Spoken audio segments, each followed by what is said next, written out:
कानपूरमध्ये फक्त एवढं लिहिलं गेलं, आय लव्ह मोहम्मद सल्लल्लाहु अलैहि वसल्लम, आणि यावरून त्या लोकांवर FIR केली गेली. माझा एक प्रश्न आहे तुम्हा सर्वांना, तुम्ही कुणाला न ओळखता न जाणता त्याच्यावर द्वेष का करता?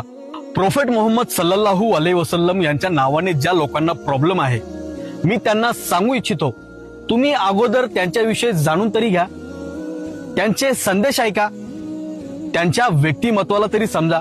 आणि जर तुमच्यामध्ये थोडीशी जरी माणुसकी असेल आणि तुम्ही एखाद्याला अडचणीत बघितलं, त्याला दुःखी बघितलं, तुम्हाला वाटतंय जाऊन त्याची मदत करावी, तर मी तुम्हाला गॅरंटीने सांगू शकतो, तुम्ही प्रोफेट मोहम्मद सल्लल्लाहु अलैहि वसल्लम यांच्यावर द्वेष करू शकणार नाही. विचार करायची गोष्ट आहे, का बरं जगातील पूर्ण मुस्लिम बांधव त्यांच्यावर इतकं प्रेम करतात?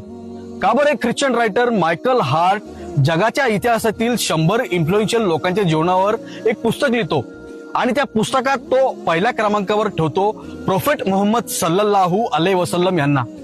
जर तुम्ही प्रोफेट मोहम्मद सल्लल्लाहु अलैहि वसल्लम यांच्या जीवनाबद्दल, यांच्याविषयी जर पूर्ण माहिती जाणून घेतली, तर मी छाती ठोकून सांगू शकतो, तुमचं हृदय सुद्धा म्हणेल, आय लव्ह मोहम्मद सल्लल्लाहु अलैहि वसल्लम.